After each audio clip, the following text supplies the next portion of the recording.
Wuggy Wuggy Boy! Hello everybody, welcome back to Buggy Wuggy Boy, and as you can see, I'm out here at nighttime. And this is kind of a different video today, and I'm really excited for it, because believe it or not, I have tree frogs in my backyard, and today I'm going to teach you about them and how you can protect them. Let's take a look. So this is just one of the many gray tree frogs that I have in my backyard.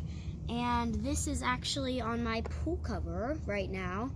And that is because he is going to lay eggs on this pool cover.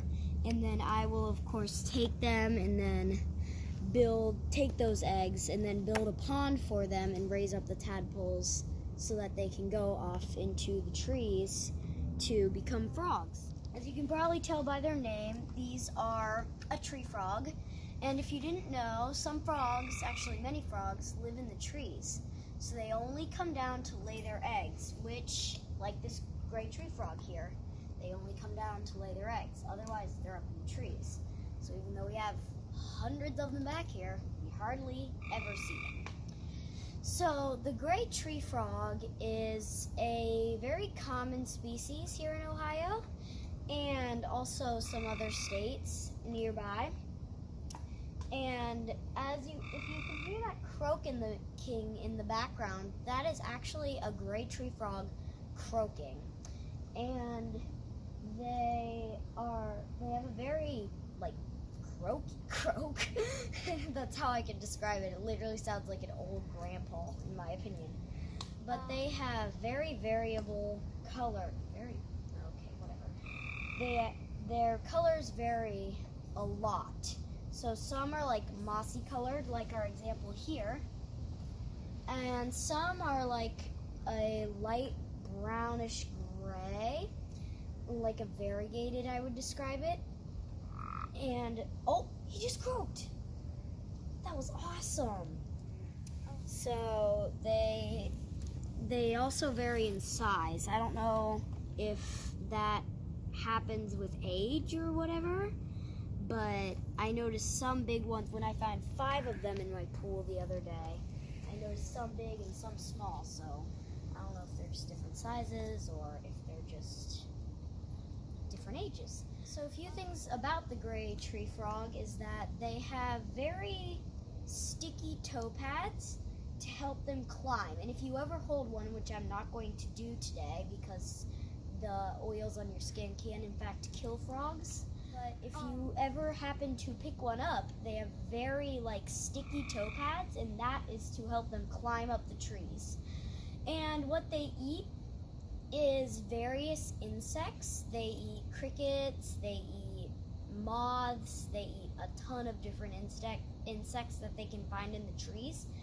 And a few things you can do to help them are to plant large trees like we have in our backyard here. Obviously we didn't plant these are hundreds of years old, I'm assuming. As well as possibly the most important way to help the gray tree frog is to supply them with a water body.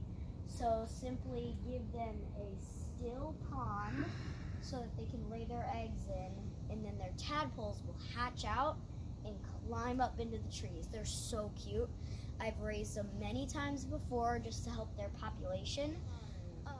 But they're adorable. They're like that big when they're babies. So believe it or not, this pool here used to be a pond kind of area thing.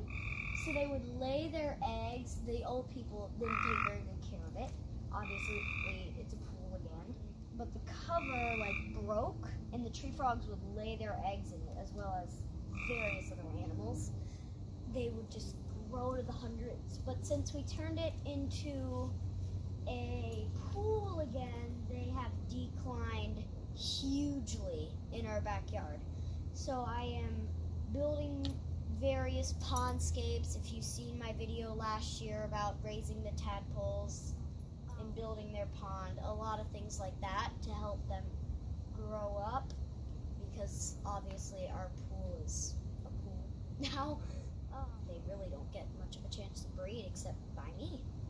So what I do is they'll lay their eggs on the pool, and then I'll build them a little like pond after collecting those eggs, and then I will raise up the frogs.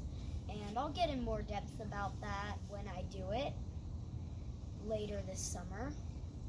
But for now, I'm just going to give you a quick look at this frog. I'm going to give you a few different angles of the frog. And that's going to end our video today.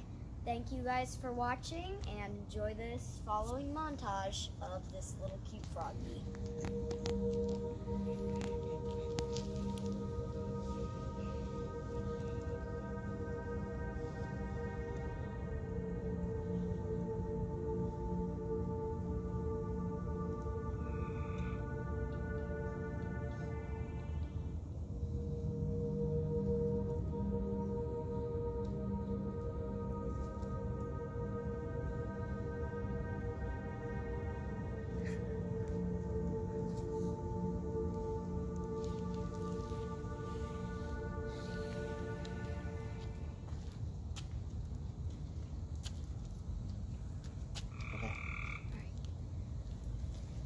Thanks for watching. Sorry we got a little view of the concrete at the end there. But anyway, thanks for watching. I'll see you next time. Peace out.